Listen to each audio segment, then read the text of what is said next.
একসময় ছিল সাজানো গোছানো জীবন, ছিল স্ত্রী সন্তান নিয়ে একটি সুন্দর সংসার, কিন্তু এখন আর কিছুই নেই। জীবন প্রদীপ যেন নিভে যাচ্ছে তার। একটি মরা সাপের কাঁটায় মৃত্যু পথযাত্রী ফেনী শহরতলির উত্তর চারিপুরের বাসিন্দা মোহাম্মদ ইউসুফ। কিন্তু কিভাবে ঘটল এমন ঘটনা? ফেনী প্রতিনিধি দিদারুল আলমের পাঠানো তথ্য ছবিতে বিস্তারিত জানাচ্ছেন এসআই রাজ।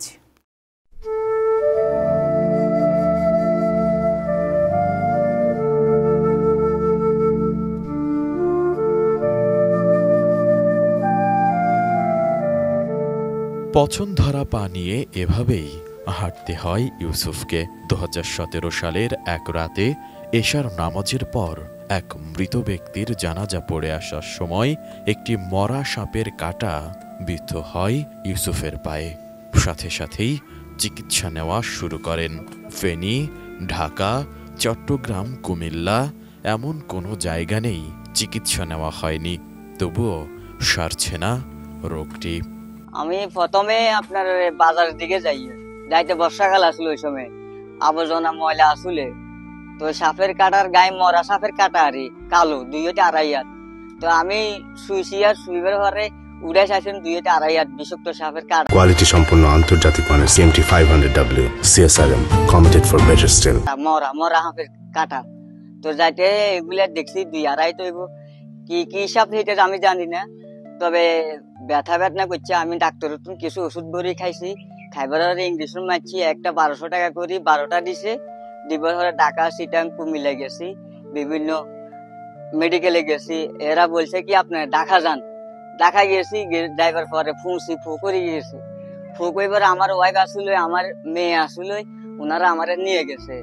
নিয়ে যাইবার পরে এখন টাকার অভাবে এটা ফুঁসি আবার দেখা দিতেছে। এদিকে অসুস্থ স্বামীকে এভাবে রেখেই চলে গেছেন ইউসুফের স্ত্রী। দীর্ঘ ধৈর্য ধরে স্বামীর পাশে থাকলেও অবশেষে আর না পেরে 20 মাসের মেয়েকে নিয়েই চলে গেছেন তিনি। ভাইজান, আমার বউ আসলে এখানে, আমার মেয়ে সহ এখানে আপনার থাকতাম, বসবাস করতাম। আমার মেয়ে আর আমার ওয়াইফ চলে গেছে, তাদের কাপড় সুফো পুরান গুলা রাখি গেছে। আপনার বাইরে আরো কিছু আছে, নোয়া গুলা লই গেছিল দাম্পত্তি, নতুন কাপড় সুপড় সব আসলে আমার মেয়েটারও লই গেছে গই। আপনার আমার চিকিৎসার কারণে আমি অপারেশন হইলে আসবো না, আইতো না। তাছাড়া গেছে আজকে 3 মাস, আমার মেয়েটা লই গেছে গই।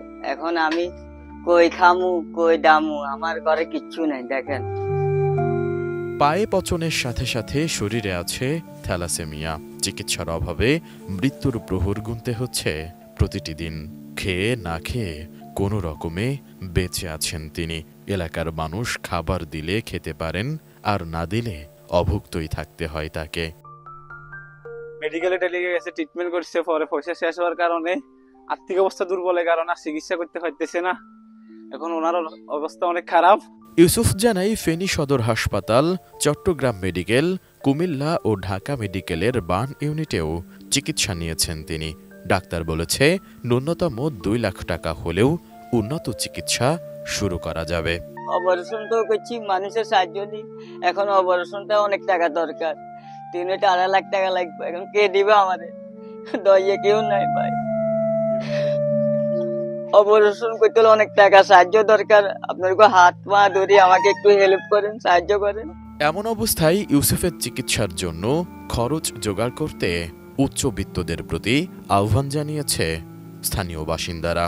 ওনাকে একবার ঢাকাতে নিয়ে গেছিলাম, যার পর ওনাকে চিকিৎসা করা ভালো যায়নি টাকা পয়সার অভাবে।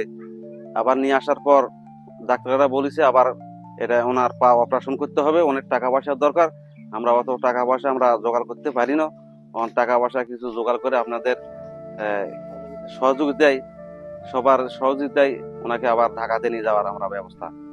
আমার এক বড় ভাই অনেকদিন ধরে কষ্ট করতেছে, ওকে সাহায্য করার জন্য সবার কাছে আবেদন জানাইতেছি। এবং ও অনেকদিন ধরে কষ্ট করে, ছেলে মেয়ে চলে গেছে অভাবে, তাই সবার কাছে অনুরোধ জানাইতেছি। কষ্ট করতেছে, সবাই সাহায্য করতেছে, এই সাহায্য হইতেছে না। তো আমি এই ভাইটার জন্য সবার কাছে অনুরোধ করে বলতেছি একটু সাহায্য সহযোগিতা করেন। আমার চিকিৎসার কারণে আমি অপারেশন হইলে হে আসবো না আইতো না, তাছাড়া গেছে আজকে 3 মাস আমার মেয়েটা লই গেছে ভাই। এখন আমি কই খামু কই দামু, আমার ঘরে কিচ্ছু নাই। দেখেন আমি কেমনে খামু, কিচ্ছু নাই, চাইল ডাইলও নাই। আমরা SI রাজ, ATN নিউজ। কিভাবে খায় মানুষে, খাওয়াইলে খাই আর নলে নো ফাস্ট থাকে।